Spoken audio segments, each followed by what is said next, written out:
अस्सलाम वालेकुम स्टूडेंट्स। अब हम नेक्स्ट चैप्टर स्टार्ट करेंगे और नेक्स्ट चैप्टर जो है that is chapter number 10, triploblastic A coelomate body plan. Triploblastic का मतलब है कि इनके अंदर 3 जर्म लेयर्स हैं, यानी कि इनके अंदर एक एक्टोडर्म है, एक एंडोडर्म है और एक मीज़ोडर्म है। ठीक है। और ए सिलोमेट का मतलब है कि इनके अंदर कोई सिलोम नहीं है, कोई बॉडी के अंदर कैविटी मौजूद नहीं है। ठीक है। तो इसके अंदर जो हम देखेंगे, हमने इसमें 3 तरह के फाइलम पढ़ने हैं। एक फाइलम प्लेटीहेल्मिन्थेस, एक फाइलम निमर्टिया और एक फाइलम गैस्ट्रोट्राइका। और ये तीनों जो फाइलम में पाए जाने वाले मेंबर्स हैं ना, इन सब के पास बाईलेटरल सिमेट्री है। और सबसे पहले जो एनिमल्स जिनके अंदर बाईलेटरल सिमेट्री है वो इन फाइला के अंदर पाए जाते हैं। ठीक है। यानी कि एवोल्यूशन में जो सबसे पहले एनिमल्स बाईलेटरल सिमेट्री के साथ अपीयर हुए वो इन फाइलम में शामिल किए गए हैं। इनकी बॉडी की ऑर्गेनाइजेशन ज़्यादा कम्प्लेक्स है एज़ कम्पेयर टू नाइडेरियंस, यानी कि नाइडेरियन सिंपल है और ये तीनों फाइला के जो मेंबर्स हैं वो ज़रा कॉम्प्लेक्स हैं। अब इसमें जितने भी हम एनिमल्स पढ़ेंगे वो ट्रिप्लोब्लास्टिक हैं, सिलोम हैं, ए सिलोमेट्स हैं, यानी कि इनके अंदर सिलोम नहीं है, और इनके 3 फाइला है। ठीक है, प्लेटीहेल्मिन्थेस, निमर्टिया और गैस्ट्रोट्राइका। अब इनके बारे में डिटेल हम पढ़ेंगे तो हम इन सब के बारे में पता चल जाएगा। ठीक है। नेक्स्ट इन्होंने इसके अंदर ना एवोल्यूशनरी रिलेशनशिप्स को डिस्कस किया हुआ है। तो स्टूडेंट्स इसको मैं चैप्टर के एंड पे डिस्कस करूँगी, इस पूरे पैराग्राफ को, ये पूरा पैराग्राफ। और जो इससे जो ये फाइलम प्लेटीहेल्मिन्थेस से ऊपर तक ये पैराग्राफ है, ये सारा मैं चैप्टर के एंड पे आपको दोबारा से पढ़ाऊँगी। ठीक है। अब हम स्टार्ट लेते हैं फाइलम प्लेटीहेल्मिन्थेस से। फाइलम प्लेटीहेल्मिन्थेस के जो मेंबर्स हैं वो 20,000 एनिमल्स के अंदर शामिल हैं। इसमें पाए जाने वाले मेंबर्स को हम कहते हैं फ्लैट वॉर्म्स, क्योंकि प्लेटी का मतलब होता है फ्लैट। ठीक है। इसके अंदर एनिमल्स जो होते हैं ना वो चिपटे हुए होते हैं, उनकी बॉडी चिपटी हुई होती है और उनकी बॉडी का साइज़ 1 मिलीमीटर से लेकर 1 मिलीमीटर तक होता है, या जो है इनका छोटा साइज़ भी हो सकता है 1 मिलीमीटर से, और मैक्सिमम जो इनका साइज़ है वो 25 मीटर है। ठीक है। 25 मीटर का हमारे पास एक टेप वर्म होता है, टेप वर्म, उसका साइंटिफिक नेम है टेनिया रिक्कस सैजिनेटस, जो अभी हम आगे से देखेंगे। तो ये इतना लंबा होता है 25 मीटर का, और ये इंसान के अंदर भी पाया जाता है। अभी हम इसको देखेंगे आगे से। अच्छा, अब इसके अंदर जो पाए जाने वाले मेंबर्स हैं इस के अंदर, उनके मेंबर्स जो होते हैं उनके अंदर एक मीज़ोडर्म से बना हुआ एक टिश्यू मौजूद होता है और उस टिश्यू का नाम है पेरेन्काइमा। ठीक है। ये जो पेरेन्काइमा टिश्यू होता है, इसके अंदर जो सेल्स होते हैं वो बड़े लूज़ होते हैं। ठीक है। ये जो पिक्चर आपको मैं दिखा रही हूँ ये प्लेनेरिया की पिक्चर है। प्लेनेरिया एक फ्लैट वर्म है, इसकी बॉडी फ्लैट है और ये फाइलम प्लेटीहेल्मिन्थेस से बिलोंग करता है। अब ये उसी प्लेनेरिया की बॉडी को इन्होंने कट करके दिखाया, उसका ट्रांसफर सेक्शन इन्होंने दिखाया हुआ है। तो इसको अगर आप इसके अंदर के बॉडी के सारे स्ट्रक्चर्स देखें तो यहाँ पर जो सबसे बाहर वाली आउटर लेयर है इसके पास, वो इसकी एपिडर्मिस होगी। ठीक है। यहाँ जहाँ पे इन्होंने लिखा हुआ है एपिडर्मिस है। ठीक है। और इसके अंदर का जो डाइजेस्टिव सिस्टम बना हुआ है वो किसका बना हुआ है? गैस्ट्रोडर्मिस का। लेकिन चूँकि ये ट्रिप्लोब्लास्टिक है, इसमें एपिडर्मिस और गैस्ट्रोडर्मिस के दरमियान में मीज़ोडर्मिस भी मौजूद होती है। ठीक है। तो इसलिए हमारे पास यहाँ पर अगर आप देखें तो इधर सेंटर में, इधर इस पूरी एरिया के अंदर इधर सेंटर में बहुत सारे सेल्स इसके अंदर मौजूद है जिन्हें हम कहते हैं पेरेन्काइमल सेल्स। ठीक है। यहाँ पर देखेंगे पेरेन्काइमा सेल लिखा हुआ है। ये सारे सेल्स जो है ना, ये इनकी बॉडी के बाहर वाली लेयर और अंदर वाली लेयर के दरमियान में ये सेल्स पेरेन्काइमा सेल्स जो होते हैं ना, ये बड़े लूज़ होते हैं, मतलब दूसरे के साथ साथ करीब करीब होती है, दूसरे से फासले पर होते हैं। और इन्होंने बॉडी के अंदर जो भी कोई कैविटी है, जो भी कोई स्पेस है, उसको पूरी तरह से कवर किया हुआ है कि अंदर आपको कोई स्पेस, कोई कैविटी नज़र नहीं आएगी इसकी बॉडी के अंदर। ठीक है। और इसके अलावा पेरेन्काइमा जो सेल्स होते हैं ना, इनका क्या फ़ंक्शन होता है? इसके बहुत सारे फंक्शंस हैं जो कि आपकी बुक में दिए हुए। शॉर्ट क्वेश्चन में आपसे पूछा जा सकता है कि पेरेन्काइमा क्या होता है, पेरेन्काइमा सेल्स के क्या फ़ंक्शन है और ये किसके अंदर पाए जाते हैं, तो आपने ये सारा आंसर में लिखना है। अब इसमें पैराग्राफ में ब्लैक कलर में फंक्शंस बताए हुए हैं पेरेन्काइमा के। पेरेन्काइमा सेल्स जो होते हैं ना, वो मुख्तलिफ स्पीशी में मुख्तलिफ तरह के फंक्शंस परफॉर्म कर सकते हैं। ठीक है। ये डिपेंड करता है मुख्तलिफ स्पीशीज़ पे। मिसाल के तौर पे पेरेन्काइमा जो है ये स्केलेटल सपोर्ट प्रोवाइड करता है, यानी कि बॉडी को एक शेप देता है। ठीक है। न्यूट्रिएंट स्टोरेज देता है, यानी कि इसके अंदर जो सेल्स होते हैं वो अपने अंदर न्यूट्रिएंट्स को स्टोर कर सकते हैं। ये मोटिलिटी फ्राहम करता है, जिसकी वजह से पूरी बॉडी जो एनिमल की वो थोड़ा बहुत मूव कर सकती है पेरेन्काइमा सेल्स की वजह से।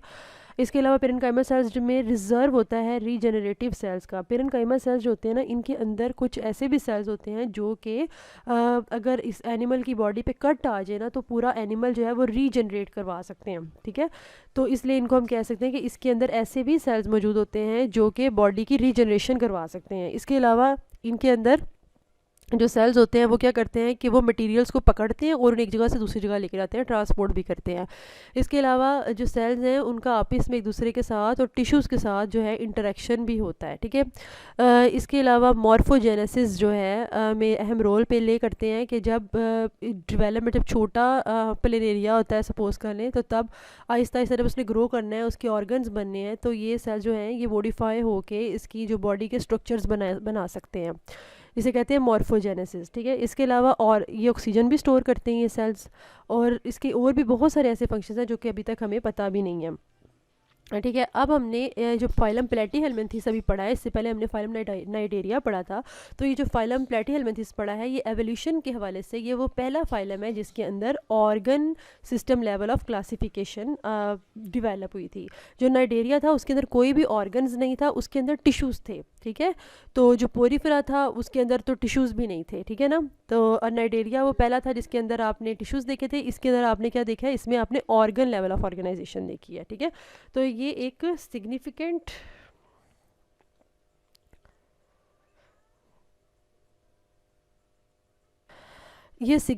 एवोल्यूशनरी एडवांसमेंट है over the tissue level of organisation.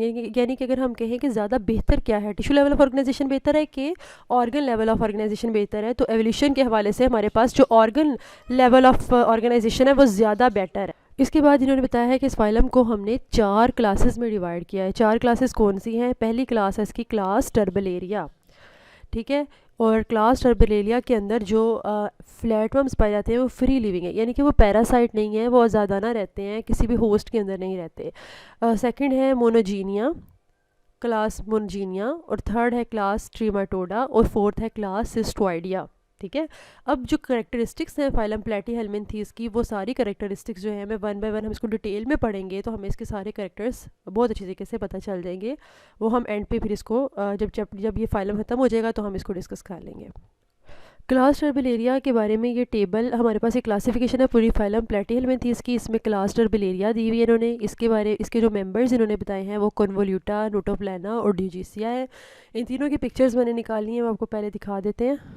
ये पिक्चर है हमारे पास नोटोप्लाना की, और sorry, this is the picture of Convoluta and this is the picture of Notoplana and this is the picture of Dugesia जिसको planaria भी कहते हैं, और ये उसकी पिक्चर है। तो इसमें सारे मेंबर्स जो हैं वो फ्लैट। टर्बलेरिया के जो मेंबर्स हैं ये मोस्टली फ्री लिविंग होते हैं, यानी कि ये किसी के ऊपर नहीं रहते, ये आज़ादाना पानी में स्विम करते हैं। बॉटम डिवेलर्स होते हैं, यानी कि पानी के बिल्कुल बॉटम पे रहते हैं, फ्रेश वाटर पानी के, यानी कि रिवर्स जो स्ट्रीम्स वगैरह के बॉटम पे या मेरीन एनवायरनमेंट में रहेंगे। और वो क्या करते हैं कि बॉटम पे क्या कर रहे थे कि ये जो भी स्टोन होता है उसके ऊपर क्रॉल कर रहे होते हैं, सैंड पे क्रॉल कर रहे होते हैं, या कोई भी जो भी वेजिटेशन अगर पौधे वगैरह बॉटम पे है तो वहाँ पर क्रॉलिंग कर रहे होंगे। इनका नाम टर्बलेरियन क्यों रखा गया है? Because they create turbulence. Turbulence का मतलब है कि ये पानी में जो है एक हलचल से पैदा कर देते हैं। और वो क्यों बन जाती है? Because of their beating cilia. इनकी बॉडी पे सीलिया होते हैं, और वो सीलिया जब बीट करते हैं पानी में तो उसकी वजह से एक टर्बुलेंस क्रिएट हो जाती है। इसकी तकरीबन 3000 स्पीशीज़ जो हैं वो डिस्कवर हो चुकी हैं टर्बलेरियंस की। अगर हम फीडिंग की बात करें तो ये प्रीडेटर्स हैं, यानी कि ये शिकार करते हैं, और इसके वेंजर्स भी हैं कि जो मरे हुए एनिमल्स होते हैं या प्लांट मटेरियल होता है उसको ये खाते हैं। और कुछ जो टर्बलेरियंस हैं वो ना सिर्फ पानी में पाए जाते हैं बल्कि वो टेरेस्ट्रियल लैंड पे भी पाए जाते हैं, यानी कि खुश्की में पाए जाते हैं, ठीक है। जो खुश्की में पाए जाते हैं वो ऐसी जगह पे रहते हैं जहाँ पर थोड़ा बहुत मॉइस्चर होता है, स्पेशली ट्रॉपिकल एंड सब ट्रॉपिकल एरियाज़ में जहाँ पर बारिशें होती हैं उन जगहों पे, ठीक है। टर्बलेरियंस जो होते हैं इनका साइज़ ज़्यादातर 1 सेंटीमीटर से भी कम होता है। जैसे कि मैंने कुछ पिक्चर्स दिखाई थी वो बहुत ही छोटे होते हैं, लेकिन जो टेरेस्ट्रियल है यानी कि जो ह्यूमिड टेरेस्ट्रियल एरिया में पाए जाते हैं, जो ट्रॉपिकल एरिया में पाए जाते हैं ख़ास तौर पे, उनकी लंबाई 60 सेंटीमीटर तक होती है। इनकी बॉडी का कलर जैसा मैंने आपको पिक्चर्स दिखाई हैं, इनका कलर ब्लैक, ब्राउन या ग्रे, इनके दरमियान के बहुत सारे शेड्स जो हैं उनमें होता है। जबकि कुछ इसके मेंबर्स जो हैं वो ब्राइटली कलर्ड भी होते हैं, ना सिर्फ वो सिर्फ ब्लैक, ग्रे या ब्राउन कलर के नहीं होते, बल्कि वो उनके कलर ब्राइट भी होते हैं। ठीक है, नेक्स्ट है इसकी body wall. Students, body wall पढ़ाने से पहले मैं आपको एक 7 चैप्टर में से जो एक टॉपिक हमने देखा था, यहाँ पर इन ट्रिप्लोब्लास्टिक के बारे में डिस्कस किया था कि ट्रिप्लोब्लास्टिक क्या होता है। ट्रिप्लोब्लास्टिक में क्या होता है कि इनके अंदर 3 जर्म लेयर्स होते हैं। ये इसका एम्ब्रियो है और एम्ब्रियो के अंदर 3 जर्म लेयर्स, एक्चुअली एम्ब्रियो का सेक्शन दिखाया है उन्होंने, उसकी 3 जर्म लेयर्स हमने नज़र आ रही है। एक बाहर वाली एक्टोडर्म, दरमियान वाली यहाँ पर तो मिजोग्लिया है, एंड अंदर वाली एंडोडर्म होती है, और दरमियान वाली मीजोडर्म होती है, जो कि इस पिक्चर में तो नहीं दिखाई हुई। ये डिप्लोब्लास्टिक एनिमल है एक्चुअली। ट्रिप्लोब्लास्टिक जो है ना, वो हमारे पास ये सिचुएशन है कि हमारे पास एक्टोडर्म होती है, फिर दरमियान में मेसोडर्म होती है, और एंड पे एंडोडर्म होती है। लेकिन अभी हम पढ़ रहे हैं ट्रिप्लोप्लास्टिक सूडोसिलोमेट्स। ठीक है, तो उनमें ये केस हमारे अंदर होगा। ठीक है ना, यानी कि बाहर एक्टोडर्म होगी, फिर मीजोडर्म होगी, और सबसे अंदर जो है एंडोडर्म होगी। ठीक है, तो आपको मैंने बताया था कि जब एम्ब्रियो डेवलप कर जाता है ना, तो जो एक्टोडर्म होती है वो एपिडर्मिस बना देती है, मीजोडर्म जो होती है वो मसल्स वगैरह बना देती है, और भी एसोसिएटेड स्ट्रक्चर्स, और जो गैस्ट्रोडर्मिस होती है वो उसका डाइजेस्टिव सिस्टम वगैरह बना देती है। ठीक है, ये जो सूडोसिलोम है ये बॉडी कैविटी होती है, लेकिन हमारे पास जो अभी हम पढ़ने लगे हैं उसके अंदर कोई भी बॉडी कैविटी मौजूद नहीं है। हम जो अभी पढ़ रहे हैं हम ए सिलोमेट्स पढ़ रहे हैं, जिनके अंदर कोई बॉडी कैविटी नहीं है। ये सूडोसिलोमेट्स हैं, हम अभी जो पढ़ रहे हैं उसके अंदर कोई body cavity, pseudocoelomates, triploblastic pseudocoelomates पढ़ रहे हैं। तो अब इनके अंदर कोई कैविटी नहीं होगी, बल्कि इधर मीजोडर्मल सेल्स जो होंगे वो पेरेन्काइमल सेल्स इनके अंदर मौजूद होते हैं। अब हम इस एनिमल की बॉडी को देखते हैं और इसकी बॉडी वॉल को देखेंगे। सबसे पहले तो हमारे पास इसकी बॉडी वॉल के जो सबसे बाहर वाले सेल्स हैं वो हमारे पास हैं एपिडर्मिस, जो कि आपको यहाँ पर नजर आ रहे हैं, सबसे बाहर एपिडर्मिस है। गैस्ट्रोडर्मिस जो है वो इन्होंने यहाँ पर दिखाई है, ये जो है पूरी लेयर गैस्ट्रोडर्मिस की है। ठीक है, एपिडर्मिस और गैस्ट्रोडर्मिस के दरमियान में मीजोडर्मली ड्राइव्ड सेल्स हैं, जो कि पेरेन्काइमा हैं, और मसल सेल्स इनके अंदर मौजूद होते हैं। ठीक है, तो हम सब इनको डिटेल में स्टडी कर लेते हैं। इन्होंने सबसे पहले बताया है कि जो एपिडर्मिस है, जो सबसे बाहर वाली लेयर है, अगर हमने इतने से छोटे से पोर्शन को बड़ा करके जब देखा तो हमारे पास एपिडर्मिस जो है ये हमें क्लियरली ये नज़र आ रही है, ये सेल्स हमें एपिडर्मल सेल्स नज़र आ रही है। इसको थोड़ा सा बड़ा करके देख लेते हैं। तो ये देखें, आपके पास ये एपिडर्मल सेल्स हैं, और इन एपिडर्मल सेल्स के पास सीलिया मौजूद है। इधर सीलिया होते हैं जो कि इधर क्लियरली नज़र नहीं आ रहे, लेकिन कुछ एपिडर्मल सेल्स के पास जो होते हैं उनके पास माइक्रोविलाई भी होते हैं। ठीक है, माइक्रोविलाई भी सीलिया की तरह के ही स्ट्रक्चर्स होते हैं। ठीक है, उसके बाद जी हमारे पास एपिडर्मिस के बाद में नीचे, एपिडर्मिस के नीचे बेसमेंट मेम्ब्रेन होती है। जैसे कि अगर आपके पास ये एपिडर्मिस है तो उसके बिल्कुल नीचे करके एक मेम्ब्रेन से होगी, जिसको हम कहते हैं बेसमेंट मेम्ब्रेन। और बेसमेंट मेम्ब्रेन जो होती है ये कनेक्टिव टिश्यू की बनी हुई होती है, और ये एपिडर्मिस को अलहदा करती है मीजोडर्मली ड्राइव्ड सेल्स से। यानी कि अंदर का सारा पार्ट जो है, ये जो अंदर है इधर सारे मीजोडर्मली ड्राइव्ड सेल्स हैं, उसके बाद गैस्ट्रोडर्मिस आएगी। तो एक्चुअली बेसमेंट मेम्ब्रेन जो कि कनेक्टिव टिश्यू की बनी हुई है वो एपिडर्मिस को मीजोडर्म के बने हुए चीज़ों से सेपरेट करती है। उसके बाद जी हम आ जाते हैं बेसमेंट मेम्ब्रेन के अंदर की तरफ जाके देखते हैं। इसके अंदर हमारे पास मसल्स होते हैं। ठीक है, 2 तरह के हम पहले मसल्स देखेंगे जी। हमारे पास ये आउटर एपिडर्मिस है, उसके बाद बेसमेंट मेम्ब्रेन, उसके बाद हमारे पास आ जाते हैं जी सर्कुलर मसल्स। बेसमेंट मेम्ब्रेन के बिल्कुल नीचे सर्कुलर मसल्स होते हैं, और सर्कुलर मसल्स के नीचे होते हैं लॉन्गिट्यूडनल मसल्स। ठीक है, सर्कुलर मसल्स के बारे में आपको कई दफ़ा बताया है कि सर्कुलर मसल्स जो होते हैं वो इस तरह, इस डायरेक्शन से इस डायरेक्शन में, यानी कि सर्कल में रन करते हैं बॉडी के, और लॉन्गिट्यूडनल मसल्स जो होते हैं ना वो लंबाई के रुख के होते हैं। ठीक है, इसके अलावा इसके अंदर और भी 2 और तरह के मसल्स होते हैं। एक होते हैं dorso ventral muscles. Dorso ventral muscles जो हैं ये डॉर्सल सरफेस, ये ऊपर वाली सरफेस डॉर्सल है, और इसकी जो नीचे वाली सरफेस है वो ये वेंट्रल सरफेस है। तो डॉर्सल और वेंट्रल सरफेसेस दोनों को के दरमियान में हमारे पास यहाँ पर मसल्स होते हैं, और इन्हें कहते हैं डॉर्सो वेंट्रल मसल्स। और कुछ मसल्स होते हैं जो डॉर्सल और वेंट्रल सरफेस के ऑब्लीक होते हैं, मतलब वो इस तरह तिरछे होते हैं। ठीक है, जिस तरह मैं ये हैंड को का कर्सर मूव कर रही हूँ, तिरछे होते हैं वो। अब इसके बाद जी इन्होंने बताया है कि हमारे पास जो ये जो लंबे लंबे लॉन्गिट्यूडनल मसल्स हैं और ये जो गैस्ट्रोडर्मल सेल्स हैं, ये सारे जो है गैस्ट्रोडर्मल सेल्स हैं, इनके दरमियान में, यानी कि इस मसल और इस गैस्ट्रोडर्मिस के दरमियान में यहाँ पर छोटे छोटे सेल्स आपको नज़र आ रहे हैं। ये सेल्स लूज़ हैं, यानी कि इनके दरमियान में बहुत ज़्यादा फासला है, इसको और बड़ा करके देख लें आप, तो ये देखेंगे सेल्स जो है बड़े लूज़ हैं, और ये सेल्स कहलाते हैं पेरेन्काइमल सेल्स, और ये लूजली ऑर्गेनाइज्ड सेल्स हैं। उसके बाद जी हमारे पास आ जाती है इनर मोस्ट लेयर जो हमारे पास है, वो है गैस्ट्रोडर्मिस। वो हमारे पास है जी, ये जिसको ये एरो लगाया हुआ इन्होंने, ये गैस्ट्रोडर्मिस है। और गैस्ट्रोडर्मिस किससे बनती है? ये बनती है एंडोडर्म से बनती है, ठीक है। ये एक सिंगल लेयर पर मुश्तमिल होती है, इसकी सिंगल ही लेयर होती है। और ये क्या बनाता है? ये एक्चुअली बनाती है डाइजेस्टिव कैविटी, यानी कि डाइजेस्टिव सिस्टम बनाती है, सारा डाइजेस्टिव सिस्टम के ट्यूब्स ही बनाती है इसके अंदर। और जो गैस्ट्रोडर्मिस होती है, इसके अंदर जो सेल्स होते हैं ना, ये कुछ एंजाइम्स रिलीज़ करते हैं, और वो एंजाइम्स होते हैं डाइजेस्टिव एंजाइम्स। और वो डाइजेस्टिव एंजाइम्स क्या करते हैं कि जब फूड अंदर आता है तो फूड की डाइजेशन करते हैं, और साथ ही साथ ना सिर्फ फूड की डाइजेशन करते हैं, बल्कि जब फूड की डाइजेशन हो जाती है तो फूड डाइजेस्टेड फूड जो होता है उसको एब्जॉर्ब भी करते हैं ये सेल्स। अब हमने बॉडी वॉल को डिस्कस कर लिया है, बॉडी वॉल की लेयर्स देख ली हैं, और बॉडी वॉल में बॉडी के अंदर पाए जाने वाले मसल्स को देख लिया है। इसके बाद इन्होंने बताया है ग्लैंड्स के बारे में, कि इसकी बॉडी वॉल में कुछ ग्लैंड्स मौजूद होते हैं। शॉर्ट क्वेश्चन में पूछा जा सकता है कि इसकी बॉडी वॉल में कौन कौन से ग्लैंड होते हैं, उन ग्लैंड्स को हम देख लेते हैं। इसकी बॉडी वॉल में 4 तरह के ग्लैंड्स होते हैं, ठीक है।